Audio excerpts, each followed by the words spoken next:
Hello guys. एक और important topic समझते हैं, इंजेक्शन फिनटॉइन।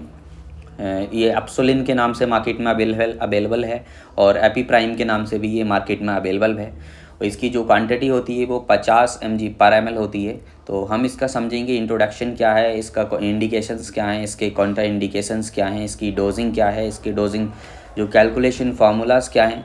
तो एक चीज़ इसमें बहुत ही कॉमन है कि जो इंजेक्शन गार्डिनाल मार्केट में अवेलेबल होता है, जो इंजेक्शन गार्डिनाल जो एंटी कन्वर्जन के लिए हम यूज़ करते हैं, इसकी डोज कैलकुलेशन और इंजेक्शन गार्डिनाल यानी फेनोबाविटॉन की जो डोज कैलकुलेशन है वो बिल्कुल सेम है। इसकी सेम डोज है, सेम क्वांटिटी है।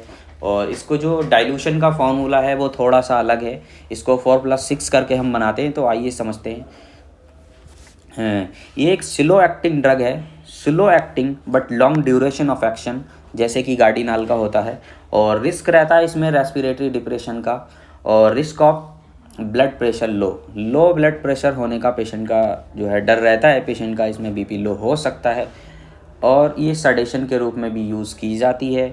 रिड्यूस लेवल मैनी जो ड्रग्स होती हैं, कुछ ड्रग्स होती हैं, उनके जो मेटाबॉलिज्म है उसको स्लो कर देती हैं। तो उनकी जो एक्टिविटी है उसको स्लो कर देती हैं, कम कर देती हैं उनके लेवल को।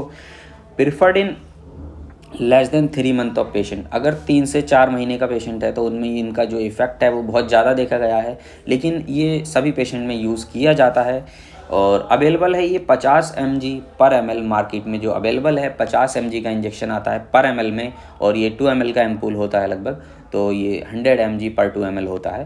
तो इसका इंडिकेशन हम समझते हैं। ये एंटी कर्जन जो इसकी प्रॉपर्टीज़ होती हैं वो एंटी कन्वर्जन प्रॉपर्टीज़ होती हैं। एक्यूट पैनिक अटैक में इसका यूज़ किया जाता है, जैसे कि गार्डिनाल का। न्यूनेटल इंटेंसिव केयर में इसका यूज़ किया जाता है। PICU में या ICU में भी इसका यूज़ किया जाता है सम प्रोसीजर्स के लिए।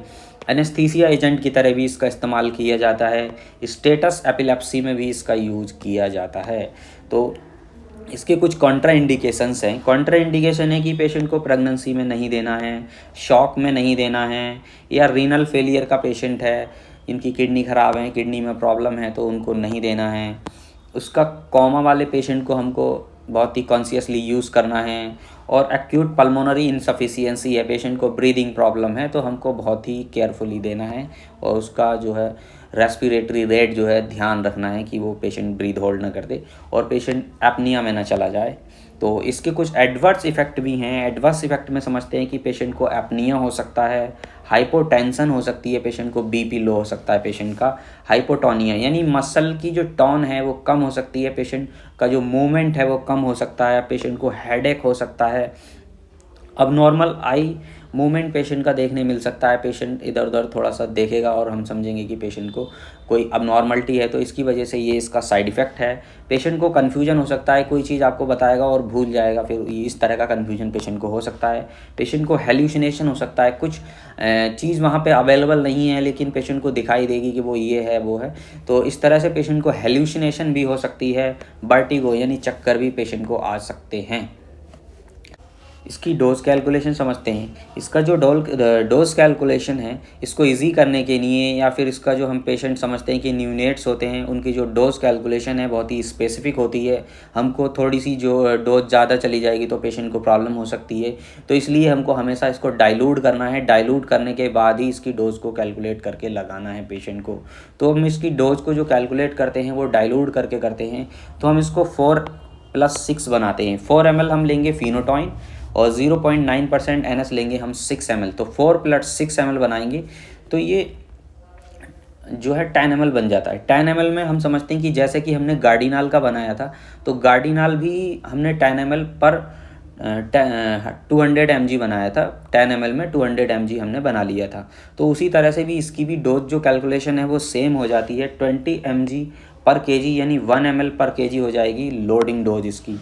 10 mg पर केजी और 0.5 ml पर केजी जो इसकी mg जो है डोज हो जाएगी, वो हाफ लोडिंग डोज हो जाएगी।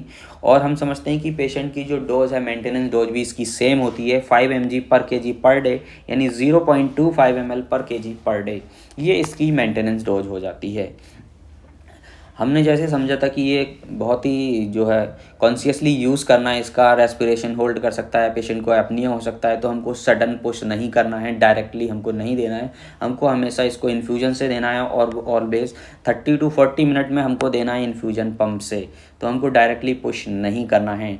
इसकी जो डोज कैलकुलेशन का फॉर्मूला है वो समझ लेते हैं। डोज कैलकुलेशन में हम पेशेंट का वेट, डोज और टोटल इंजेक्शन हमारा कितना है अवेलेबल 10 ml में, कितने ml में, और हमने कितने ml में उसको डाइल्यूट किया है, तो इस तरह से इसकी डोज जो है निकल जाती है। तो एग्जांपल नंबर 1 में समझ लेते हैं। 3 किलो का पेशेंट है, तो हम समझते हैं कि पेशेंट का वेट यहाँ पे लिया हमने 3 kg, 20 mg हमने इसकी डोज ली, लोडिंग डोज, और 200 mg जो है अवेलेबल है पर टाइम 10 ml में, क्योंकि हमने इसको 10 ml में डाइल्यूट किया, तो इक्वल टू 3 ml पर kg आ जाता है, यानी ये 3 ml आ जाता है 3 किलो के पेशेंट के लिए।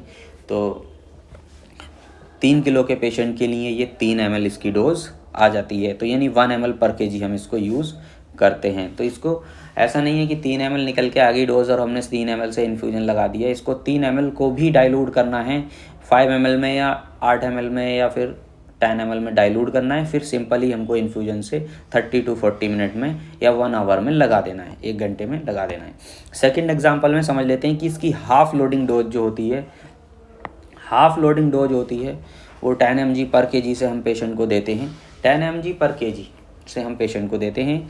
और इसी तरह से इसका जो फार्मूला है वो weight into dose divided by total injection और टोटल डाइल्यूशन, यानी जो उसका डाइल्यूशन है वो कितने में किया है हमने।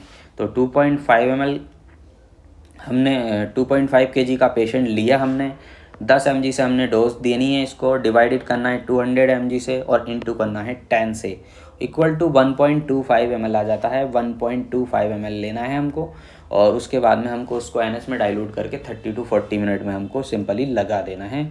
और थर्ड एग्जांपल में हम समझते हैं पेशेंट की मेंटेनेंस डोज। मेंटेनेंस डोज में हम समझते हैं कि पेशेंट हमने 2 किलो का पेशेंट लिया, तो 2 किलो के पेशेंट के लिए हमने 2 इंटू हमने 5 से इसकी मेंटेनेंस डोज रखी है, तो 5 डिवाइडेड 200 इंटू जो हमने 10 ml में इसको डाइल्यूट किया है, तो ये 0.5 ml देना है हमको पेशेंट को पर डे।